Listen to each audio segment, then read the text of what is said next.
Hello,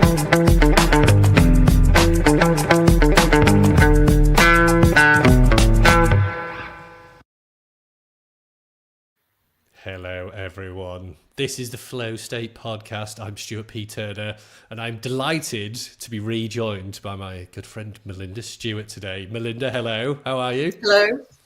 Welcome I'm back. well. Thank you for Glad to having hear me it. back. It's a pleasure. It's been too long since our first conversation, which was back in 2023 now, which seems like a long time ago.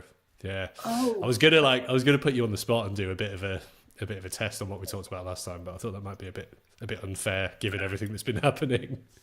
Pretty sure we talked about AI. Yeah. Pretty sure there was a rant about something or other. I'm keen to bring those back today, so I hope you've saved a few up in the intervening time. So, look, today we're here to talk about the currently very contradictory world of social media for marketing and sales, obviously under the umbrella of AI, my favourite subject at the moment. So I know your remit's changed a little bit since we last spoke, Melinda. Before we get into it, and I go through my intro spiel, what are you up to now? Where's your current focus? You know, what's your day-to-day experience of the robot revolution? I'm back in telecommunications, which is an industry that is changing rapidly, and I think it's due to the robots coming on board, where you can take all of the internal conversations that people have had with customers, with salespeople, with other stakeholder groups, and start to synthesize that through tools, and then get back some sort of semblance of where they need to be headed in the market and how they need to position themselves in the market. So interesting. Part of my remit is really working with some of this technology and helping the end user understand how it's going to be used for us, by us, I think going forward as an industry. That's cool. We should talk about this in another episode, actually, because one of my colleagues in the other business, the secret business, is in a very similar. Well, it's not that secret, to be fair, but trying to build a bit of hype about it. The product business. He's also in similar sort of space, but he's in the real estate industry. Obviously, looking at a lot of like personalization. How do you assess and aggregate all the data that they look at? Like, I won't speak out of school because I don't want to say anything that's going to get me in trouble. But I think it's really interesting, when you work in the kinds of companies that you are both in, sitting on those huge sets of data, and obviously from your previous world, it's very familiar, right? Like connecting it up's not quite as easy as it sounds. You can't actually just dump robots in there and be like, oh, guys, just tell us useful stuff, right? That's the dream, I know, but that's the dream. And it's funny because having worked in technology for, I think it's been close to 11 years now, that they're still ignoring their data. And I think I ranted about this last time we spoke. Yeah, and it continues so fun today. that we're still having these conversations, isn't it? and your data is now more and more relevant because you need it to train your own models, you need it to build your own agents, and then you need somewhere to deploy those agents. And so if you're not taking care of your data, there is no magician. If you look at Copilot and you try and get Copilot to work I don't want to look at Copilot. We're going to have to, all of us, sooner or later. But if you get Copilot to try and clean the data, it says, I can't help you. Like it can go in, it can create formulas, it can start to slice and dice things for you. But when it comes to the quality of the data, we're still at this stage where we have to do the work. And a lot of people are really excited about what's going to change their data. It's not. You've got to do the work. Yeah, and look, this is a conversation that's very top of mind for me, because obviously it's part of what we do with the Flow State team is trying to navigate that whole thorny challenge as easily as possible and not get snared in the worst parts. But Yeah, I think it should be obviously should be top of mind for everybody, right? It's just there's a whole huge wave of activity happening that's all just based on pretty crap or very heavily assumed information at the moment, which is somewhat scary. But look, for once, that was actually a pretty good segue. So thinking of data and challenging environments, let's get into what we're here to talk about today. So social media, I think, is a great example of this. And without giving away our, greater than we look ages, Melinda, obviously we've both been here for the entire journey of social, right? Like you were there at the birth of the great networks of today, Facebook, what was Twitter, the horrible corpse of Twitter, the sadly ones have gone. And someone mentioned MapQuest to me the other day. That was a bit of blast from the past. Oh, that's awesome. Yeah. Well, I'm going to mention MySpace. MySpace, yeah. That was amazing. All the weird forums. I was talking to someone else about Newgrounds, which was like the not anywhere near as horrible, kind of like 4chan. Like, do you remember that place? Weird animations, games, all those great places we used to hang around. So, look, obviously now we're stuck with what we've got. There hasn't really been any decent new social network for a very long time. I was really excited about Blue Sky and Mastodon, but they just don't... Me too. They don't really seem to have gained the critical mass required to really take off, which is unfortunate, I think. But I'm behind them. I like it. But look, let's talk about the big challenges. So at the moment, we've got Meta and we've got Elon and X/Twitter, and we've got Google, who are playing around in social media. If you consider YouTube social, they've got a finger in the game, kind of. You have to. Yeah, I mean, I think you do, right? And then obviously we've got Microsoft with LinkedIn. The problem we have, though, as marketing and sales professionals, there's a few big problems to my mind that I want to talk about today. So one is, as I'm sure you well know, all the walls are going up everywhere. The portcullises are coming down. Garden gates are getting locked. You're penalised for trying to take people off to your website. Like, if you're not pushing content that's almost purely native, you don't get any organic reach, so you're stuck with pay to play. That sucks. That's not great. That's given rise to what the team at SparkToro are calling zero-click content, which is just what we used to call native content in the olden times. I do like zero-click. It is a bit different, to be fair. Like, I don't want to be too cynical about it, but also I've seen it before, mate. Been here for ages. Organic reach, as a result, has shrunk massively. So that obviously is a big challenge. There's still places where you can get great organic reach, but the problem now is like your audience might not actually be where the organic reach is. So like LinkedIn's still quite good for it if you can be bothered to fight your way through the rubbish on there. TikTok obviously still has massive organic reach. So does YouTube Shorts. But obviously TikTok skews very much younger, so that's not relevant for everybody. And YouTube's like, I think, probably the broadest audience-based network that you can get decent organic reach on, but you have to do shorts. And look, finally, the end of this rant, and then I'll let you talk, Melinda, is, the result of all of that stuff. There is a question coming eventually. The result of all of that stuff is, as we were saying before we jumped on, right, the networks, even more than before, are now dictating how we should go to market tactically, because what they're essentially saying is you have to use certain types of content formats, you have to structure your content in a certain way, and you essentially have to spend all of your time optimizing big streams of your marketing or sales communications in the way that we say, not in the way that you want to do it. So, Melinda, what do you think of all of that? Are you seeing these challenges happening in your current role or with people you're speaking to? What's your hot take on that situation, and how do you think we should be trying to address it? Let's get back. So let's park hot take, because I need someone to define that for me. Off the cuff, we used to call that. Off the cuff. Yeah. So as opposed to a warm take. Yeah. Which is where I've thought about it a little bit. To me, it typically just means an ill thought out comment that just comes straight out of someone's mouth without real, any real consideration. So when someone said I had a warm take, it was good. Okay. I appreciate that now. I think so.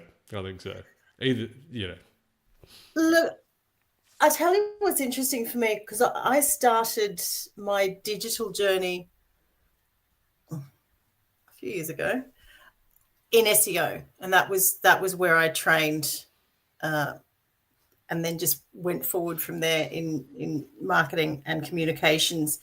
And back then, like, we had parameters that we had to follow, and there were rules that were set down certainly by Google, and then Google became more and more powerful and said, no, this is absolutely what you have to do. And there was a time when Google was doing it to help you, because there were so many people who were skewing what someone's core business was. And really, they put the user at the heart of everything. And they said, if the user can't understand what you're doing because you're trying to make your business look bigger than it is, or sell additional service offerings that you don't actually have any right to sell, I mean, that was a good thing. But where we've come to now is absolute prescription. And what we're going to end up with, which goes against everything that the internet has been for the past 2 decades, is that organic growth, is that connection with like-minded individuals, is with having your own voice. I mean, I keep hearing people talk about TikTok, especially, be authentic, your authentic voice. But is that where we're headed? I don't think so.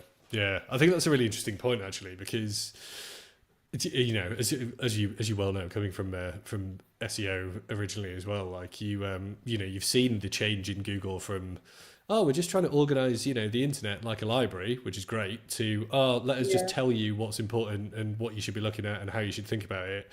And like their injection, I mean, don't even get me started on their injection of their absolute dog shit AI summaries of stuff that are like, where are those coming from? Like, that's where SEO is going at the moment. How do we optimize for the answers? That's the next frontier, which is really scary. Because you remember in those days, it was all about user-generated content. So you had to make sure you were out there. You were on Twitter. You were on the tiny little forums. You were on, what was it called? A Whirlpool. Oh, yeah, Whirlpool forums. Bloody hell, forgot about Yeah, you made sure that you had a presence every one of those touch points that you could possibly reach. And now it's sort of Reddit is the last resort for people to go and have honest conversations.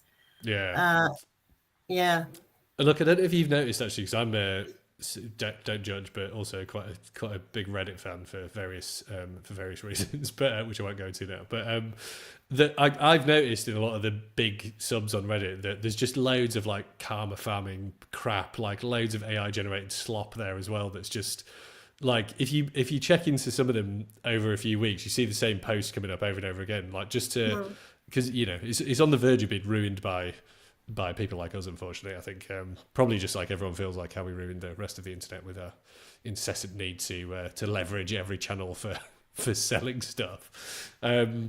But I do agree. I think it's still one of those last bastions where you can get a decent opinion on something that isn't skewed by, you know, external forces.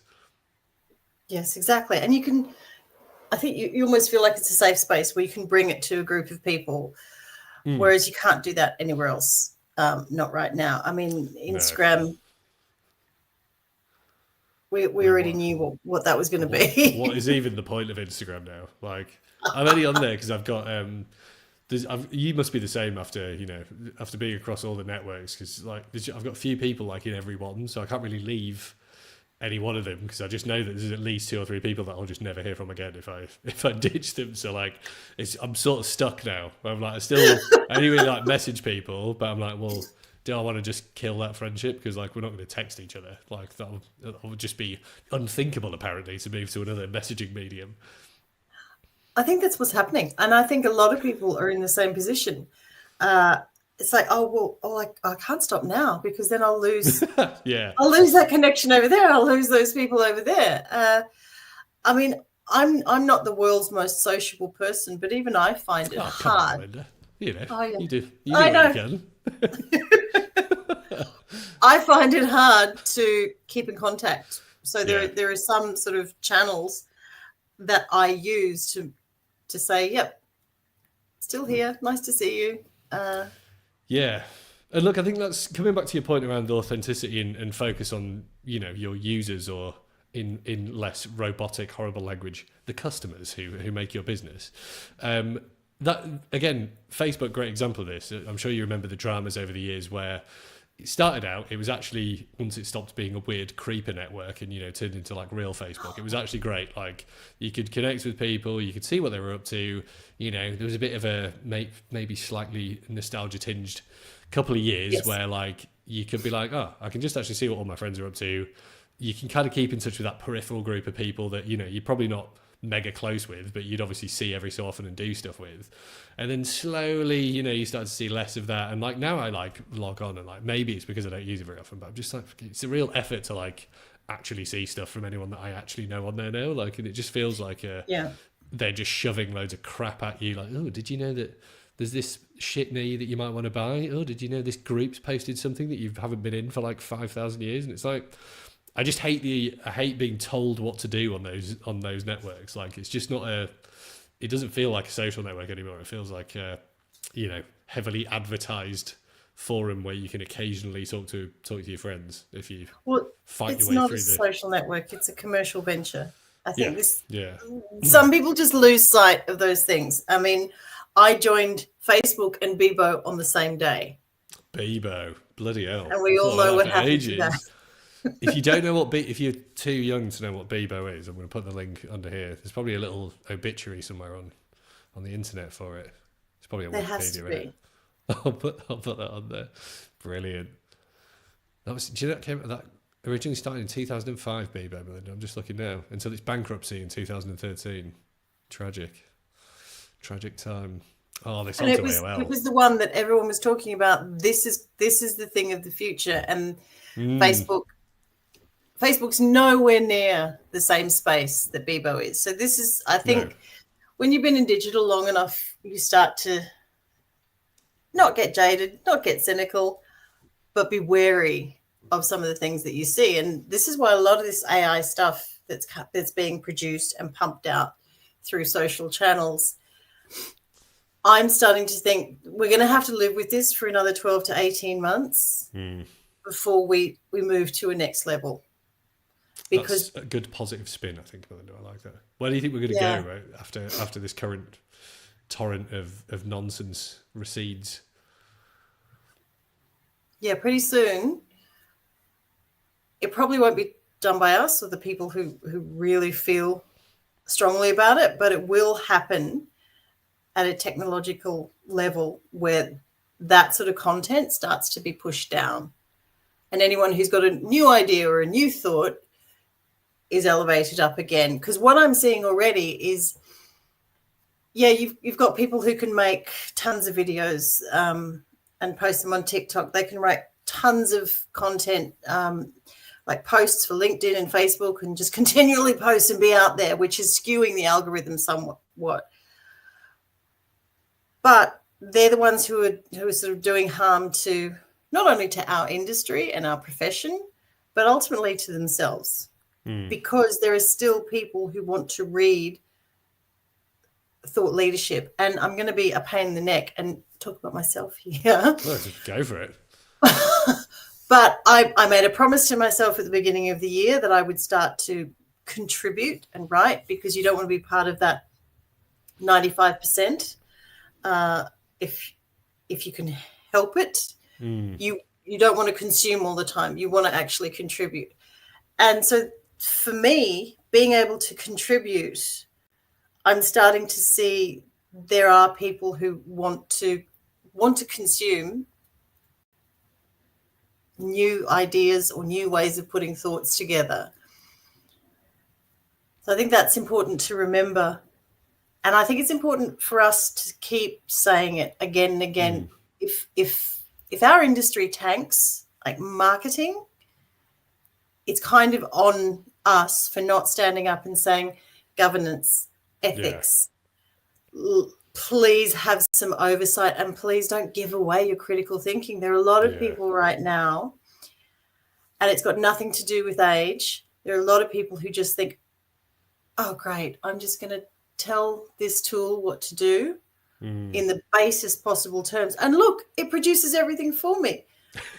But really, where are you in the mix? Yeah. And look, I'm glad you brought that up, actually, because there's two things you said there that I've been talking about a lot recently that I think it would be interesting to dive into in a bit of detail. So the first one, as you've noted, is that defense of marketing in particular, because I like, and I don't mean, I probably is going to be quite offensive to most people in marketing, but a lot of the conversations that I have and see are like, there's loads of hand wringing about marketing. This conversation about getting a seat at the C-suite table's been going on for years. Like, I think half the problem, and whether you love him or hate him, but people like Mark Ritson do a lot of good work in defending the methodology and impact of good marketing. Yes.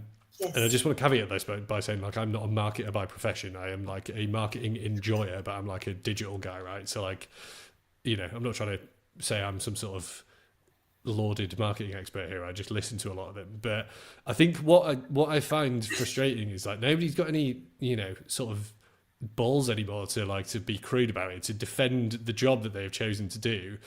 And like, yes, the role's under a lot of pressure at the moment. And I feel somewhat in a very small way partly to blame for this, because being a big digital advocate over the years, that is one of the areas that's chipped away at like the sort of, the record of marketing, right? We're all saying that you don't need to do all the old stuff anymore, just do digital stuff, right? Which is not really right. But what do you think about that, Melinda? Do you see the same thing? Like, I just think people just need to be more confident in building a brand properly that isn't dictated by, exactly as you said, like what a tool tells you to do.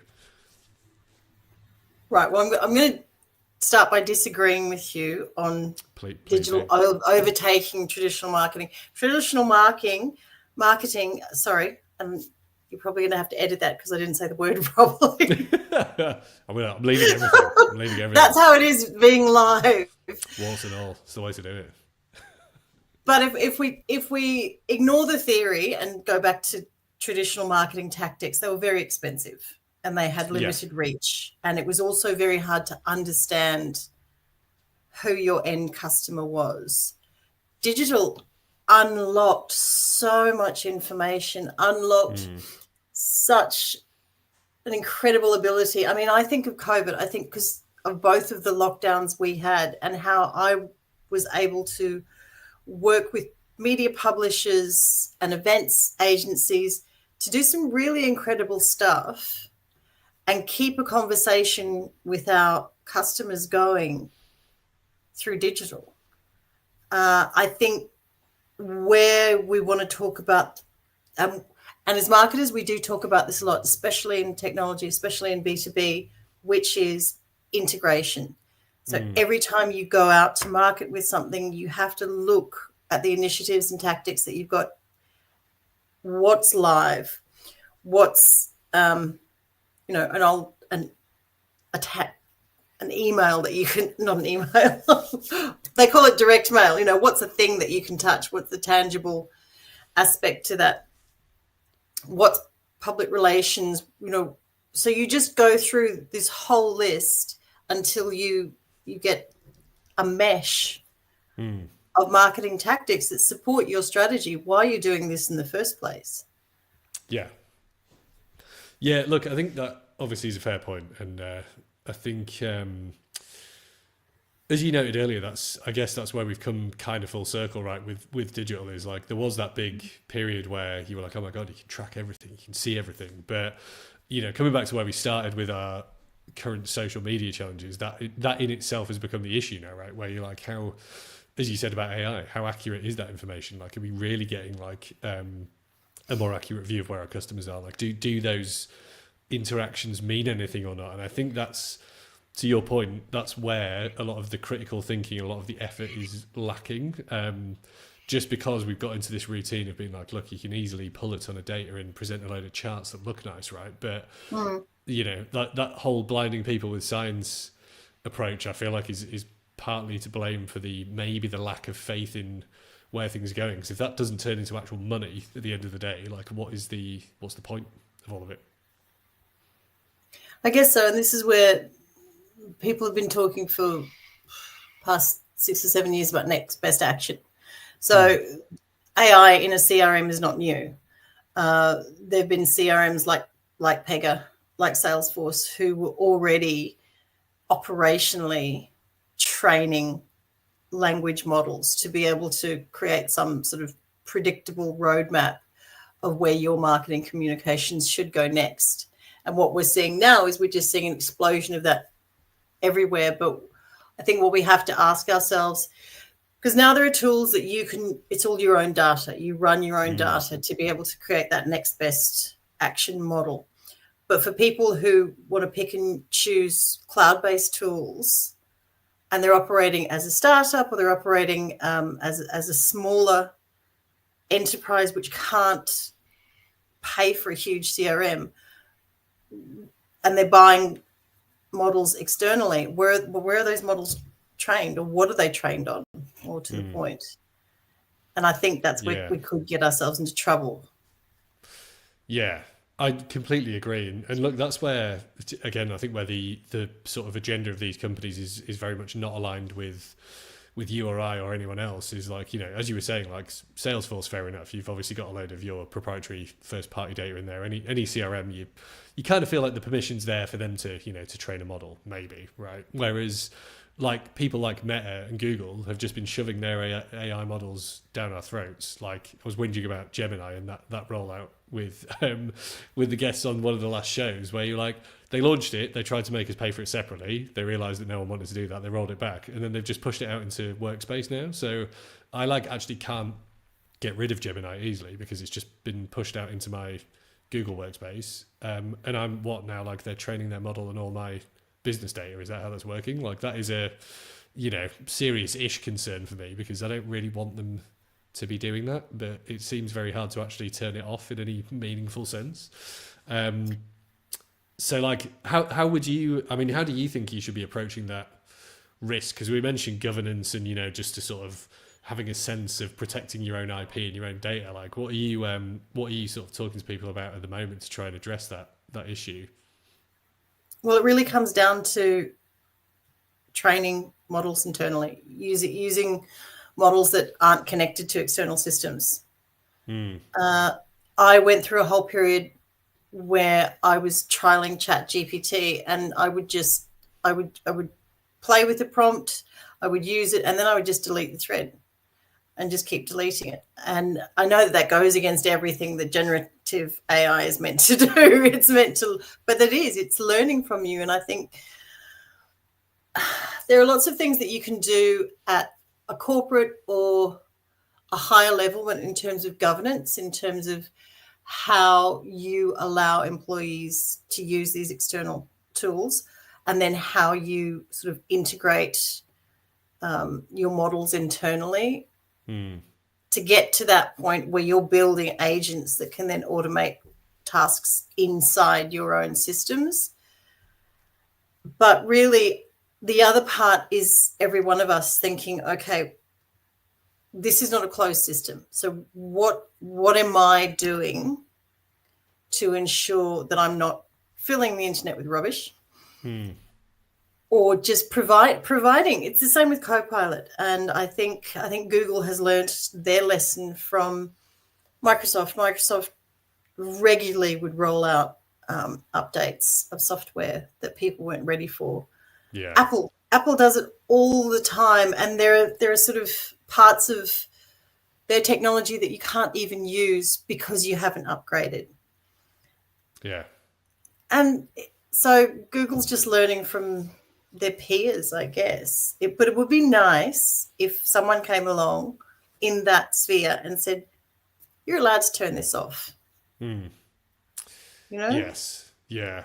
And it just reminds me of, I mean, it's like you say, I guess it's standard operating procedure for businesses, isn't it? Where you just like, just sign this massive terms and conditions document that we all definitely read when we sign up for stuff. And then they're like, we just do whatever now. But look, I think it's interesting because coming back to the point you made earlier, we are in danger of, you know, big brain drain in the, particularly the sort of digital side of the industry, because if we do lose that critical thinking sort of piece, or as my colleague Ross likes to call it, the human in the loop element, you know, are loads of companies just going to collapse tomorrow because they built all these shoddy apps in, you know, vibe code solutions that nobody knows how to run? Possibly.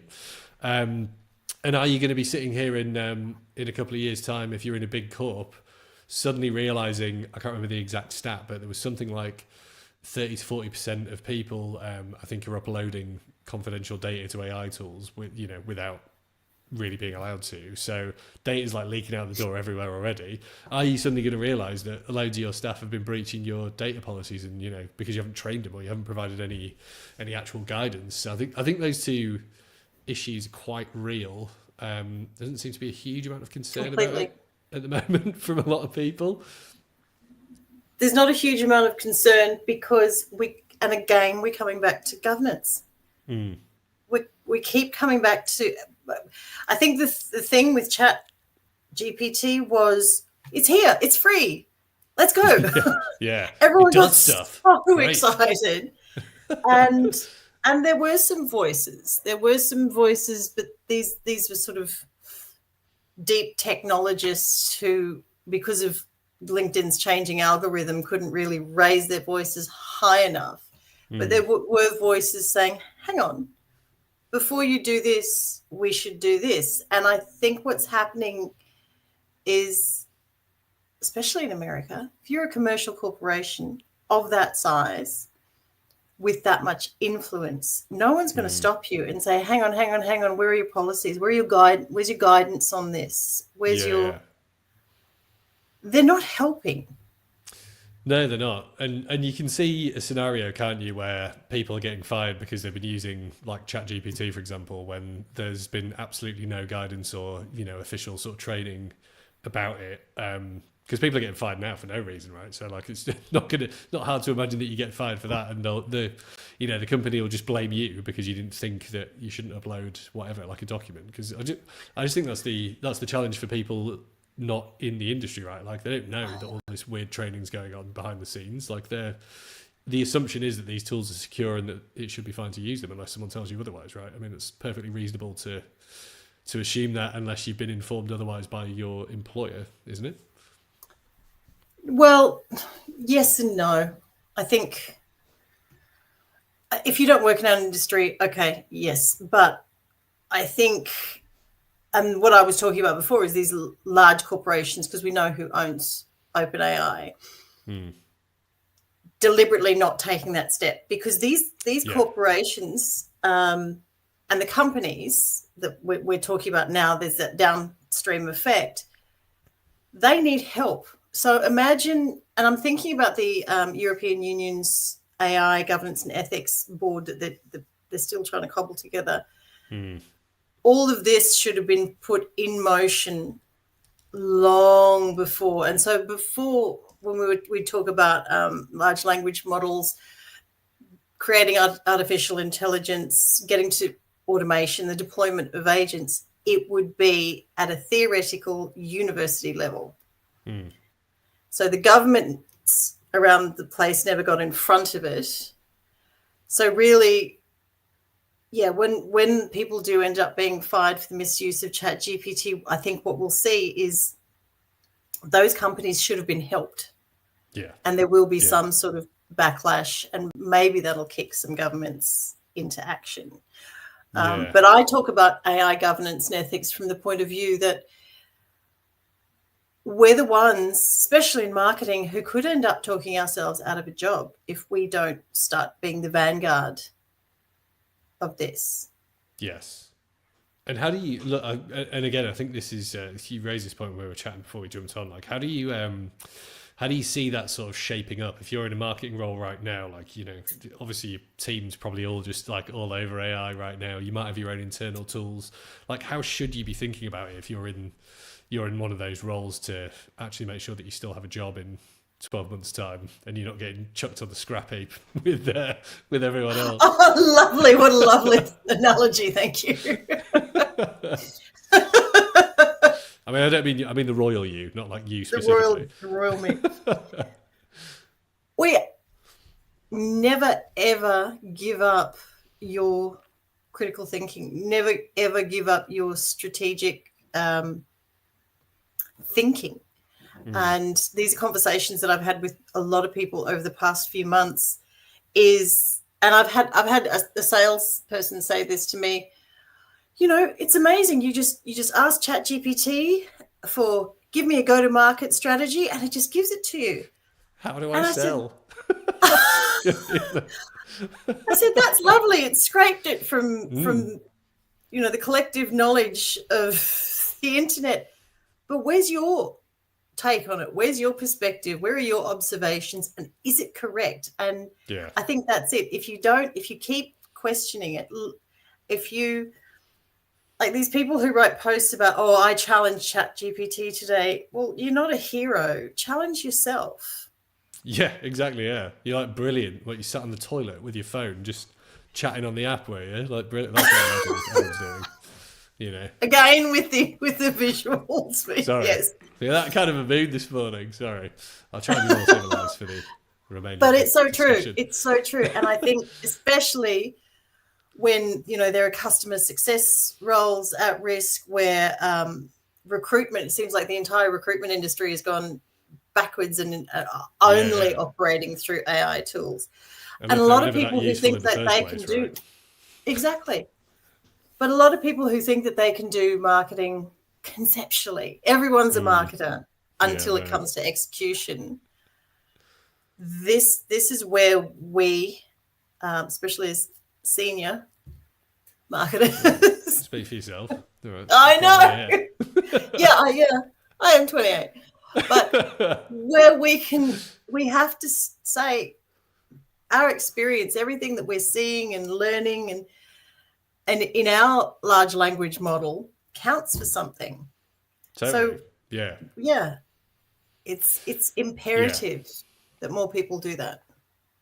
Look, I think it's really interesting to hear you talk through that because, obviously coming from a philosophical background, I'm very much an advocate of that approach. And I think back to your point at the very start, this is the thing that is annoying me the most at the moment in many ways. Just, one of the things this week is exactly that. They're like, what annoys me about all these like grifters who are pushing all these AI businesses. I know you wanted to talk about agentic, so let's talk about that in a minute as well. But they all push the tool as the solution, and then managing the tool becomes your job, right? So even the massive Sixth Sense does it, Oracle does it, all these startups do it. They're like, this tool's going to solve all your problems. Just put it into your marketing tech stack or your sales stack, and it'll just work. And you're like, you are not Apple. It does not just work. Like, none of it just works. It works even worse than when we introduced the tool before, because none of it talks to anything else. So look, I won't rant on all about it. Melinda, talk to me about what you think about that situation. Yes, my favorite thing at the moment, agentic AI, and people dropping that phrase. And I was listening to a podcast and there was a woman talking about how she's created agents for everything. And for the life of me, I was waiting for her to get to the end. I was like, okay, so where are you deploying this? Yeah. And what it turned out that she was doing was she was just creating spaces in chat or in Claude. So it's just like a little folder and you're accessing that folder. What you've done there is you've made a folder. Well done. Great stuff. And like, I think in that world, she thought that this is agentic AI.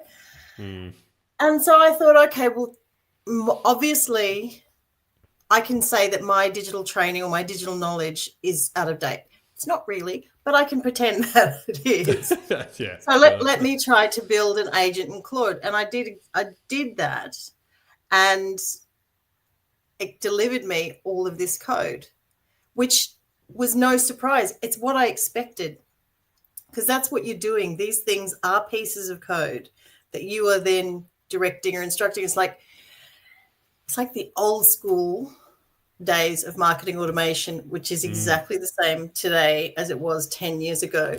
You have to create the logic strings to get the outcomes you want, and then the machine will do the work. Because automation is nothing new for us as digital marketers. Well, exactly, yeah. It's been around for ages, right? And it is to a point. Bernard Marr just wrote this amazing article that I then wrote a post on LinkedIn about agent washing, because I I work in ESG environments as well, where there's all of that reporting, where it's mandated, especially in Southeast Asian countries. And it's called greenwashing. And it's really saying that you do, you capture more carbon than you put out and you don't really, or you've got all of your energy under control and your emissions and you're not. And so it's this thing here too, which is now called agent washing, which is people talking about they're creating AI agents. And you've really got to be careful about this if you're a first-time investor into AI startups, because they're not, because they don't have the code is created and that's your agent, full of all the directions you've given it. You then have to take that code and deploy it into a platform that will then run that automation. And companies like Salesforce, like Marketo, they exist for a reason. So you need to be wary of this. And it really is frightening the way people are moving through that. Yeah, I agree with you, because obviously, as you've described, I think we're both big advocates of automating the basics, right? That just makes perfect sense, to not do the same repeatable jobs over and over again, because that's stupid. Why would you do that? But exactly as you said, I've seen, one of the worst things I see regularly is people posting, I'm sure you've seen this as well, like a picture of what looks like a huge map of like an NAN, process that they built, and then they're just selling that. They're like, look at how much money this must be worth because of all the steps. And you're like, yeah, but what does it actually do? Like, how is that useful to me? Just because you've made a really inefficient, super long process does not make it worth, $2,000 or $5,000 or whatever they're trying to sell them for. And going back to what you were saying before, like, if you've got like a Marketo, why do you even need it? Like, the purpose may well be served with your old, boring, existing technology, because if you're just trying to automate processes, there's not that many different ones that we're all trying to do, right? We're just trying to capture information from one place, transform it into something, and then spit it back out in another.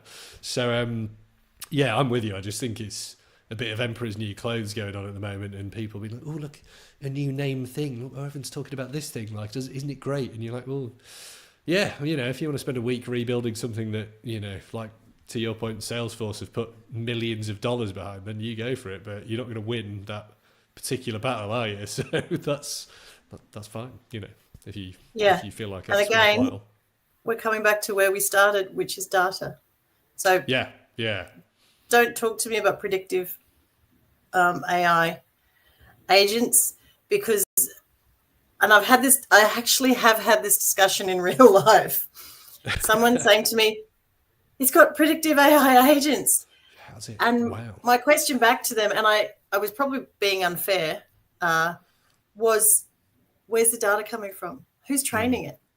Yeah. Because the word predictive agent AI is just the perfect storm. When you're like, what are we predicting, and how are we predicting it, and how is that actually relevant to what we're all doing collectively? Does it know any of that? Probably not. No, it doesn't know that, because it doesn't know what we want.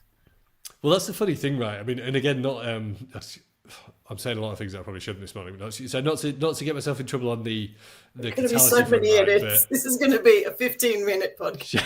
15 minutes of me saying stuff that I shouldn't be saying.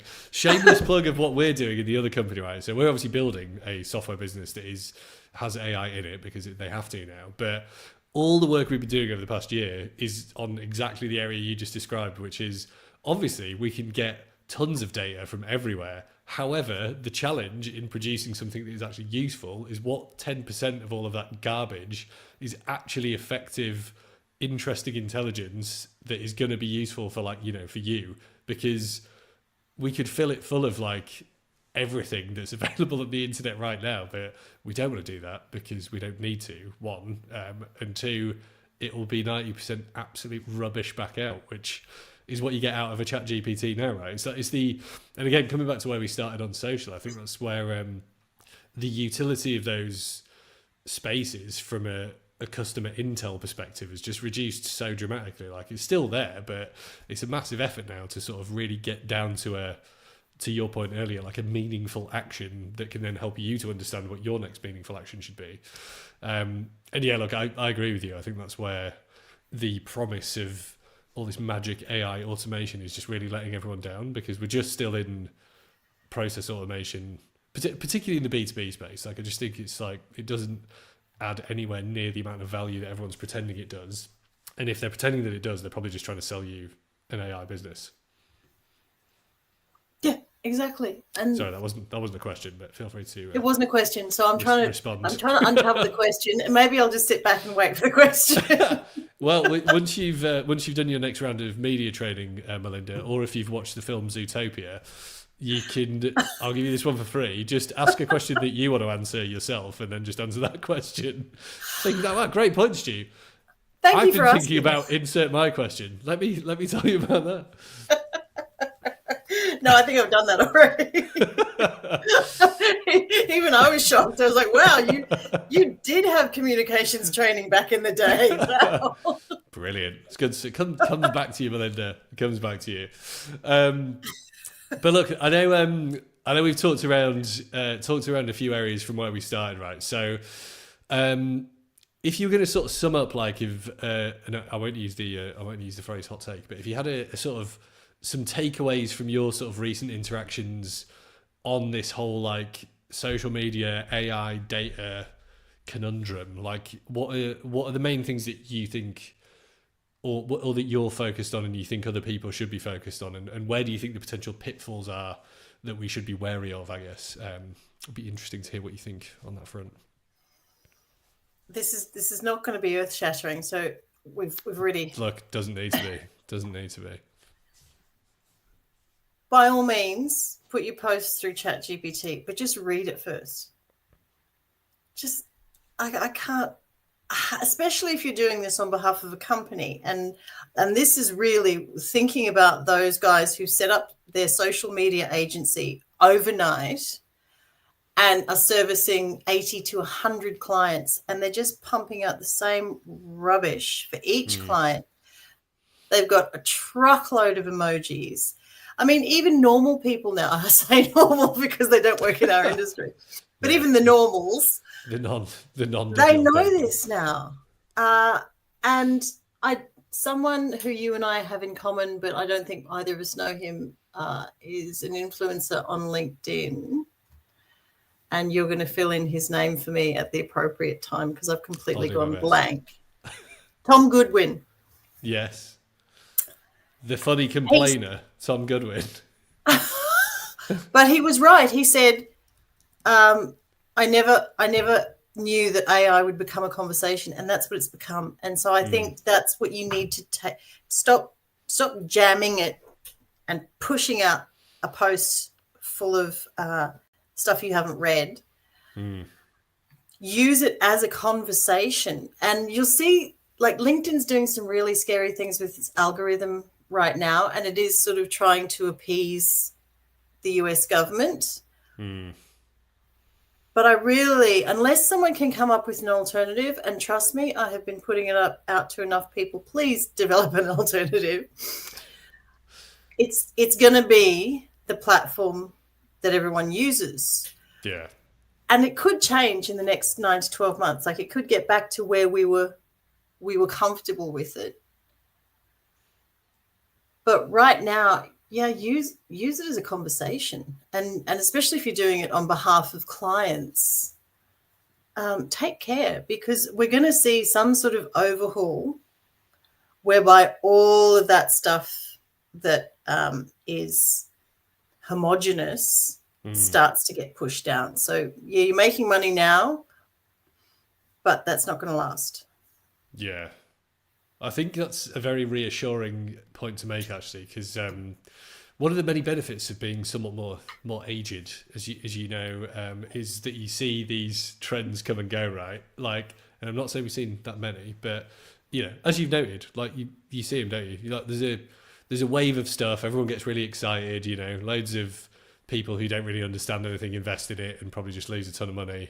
And then, you know, the wave recedes and then something else comes in, right? So I think that is a great point. Like, we're, you know, probably just past peak hype, I would say, of the stuff that was all happening last year. So hopefully we're on the receding part now to something more sensible, which would be nice. But look, I totally agree with you. Like, I'm no huge fan of like LinkedIn, particularly objectively speaking. But like, obviously, as you know, we talk to this about our clients all the time. Like, as a destination and as a place that you can actually communicate effectively, it is still really good. You just need to focus on what you want to be saying and the right people instead of getting distracted with all the crap that they've thrown in there. So Exactly.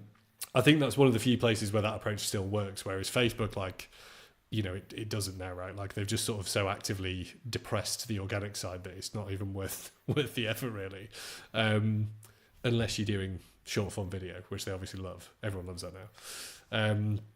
Yeah, no, look, really interesting, Melinda. I think it's, as you've noted, it's a challenging time, but I feel like if I'm misquoting you, please correct me. But I think you're. Oh, I will. Don't worry. Yeah, I would expect nothing less.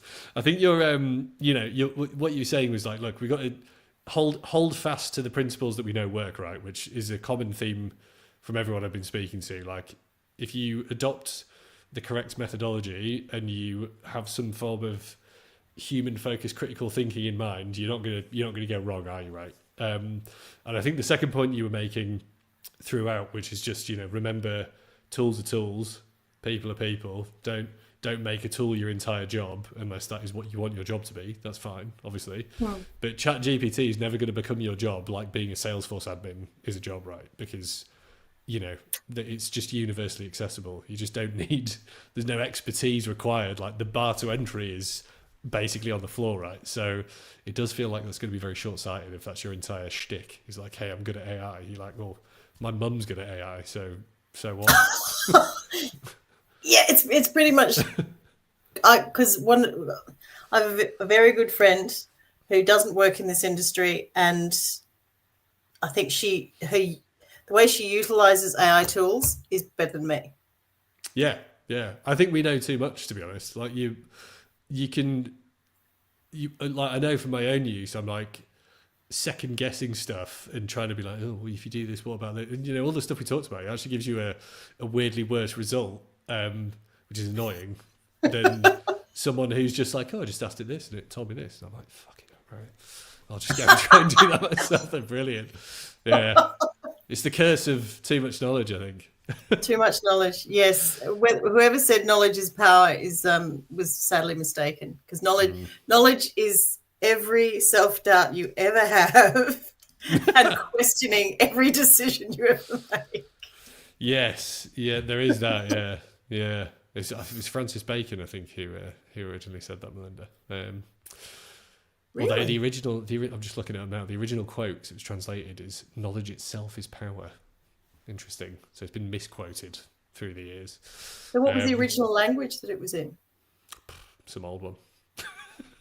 You're Francis going to say Bacon, Latin. wasn't he? You're just going to say Latin or It'll Greek. be Latin enough. I think, wasn't he French, Francis Bacon? It probably was Latin, I think, yeah. They were all speaking that, weren't they, back in the day? They loved it. Sorry, bit of a distraction. They all loved it. Oh, no, he was English. Idiot. Clearly, I need to go back to school there. He would have spoken French, though, when he was alive, because that was all the rage as well for the gents and ladies of the time, the 1500s and 1600s. Well, it's only up until about 50 years ago that French stopped being the diplomatic language. It's quite ironic, because they're not a very diplomatic people, the French. It's quite funny. Not all of them, obviously. I think we should cut it there, don't you? Just kidding. I love the French. I used to live next door to him, didn't I, for years? All right, Alan. Thanks a lot. On that bombshell, apologies, friends.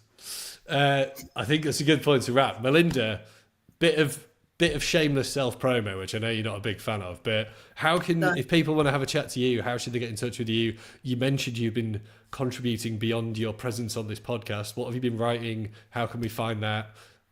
What are you up to, and how can we find it? So I am a guest writer for The Interpreter, which is part of the Lowy Institute. And one of my hobby horses that I like to get on from time to time is because of data centers and because of how much they're going to play a role in AI in the future, and how people are now racing to build even more and more, this region, this part of the world, Australia, Southeast Asia, Asia Pacific in general, really should be an example to the rest of the world about making clean data centers that are built on sustainable or renewable energy sources. So that's one place. But then all of my other antics are often on LinkedIn, because I do have strong opinions and thoughts about change management and leadership, and that's where I hang out, and I'd like to talk to people. Love it. Awesome. Well, look, I'll drop those links below this episode. I've got your interpreter articles here, and obviously chuck your LinkedIn profile in there. Thanks so much for coming back, Melinda. It's been a pleasure, as always, to chat to you. A great, wide-ranging conversation, as always. And look, are you keen to come back, dig into it again? Without a doubt, I would love to. Excellent. Well, look, thanks for coming on, Melinda. It was a pleasure. And look, I'll hopefully speak to you again soon. I guess just try not to, we'll both try not to be fired in the I can't say anything this morning, in the period before we speak again. Could we remain positive? Let's remain positive. That'd be lovely. All right, no, let's end on a positive note. What have you got? Give me one positive thing, and then we'll call it a day. What's your positive take on everything we just spoke about? My positive is human in the loop. I refer to it as human in the machine. I like Stay in there. Stand your ground. Hide away there inside the Terminator. That's what I thought. I like that. Just do human stuff. All right, I like it. Well, don't give up your critical thinking. Awesome. Well, thanks again, Melinda. Thank you for joining. Still don't have a good sign off, so this is the end. Bye, everyone.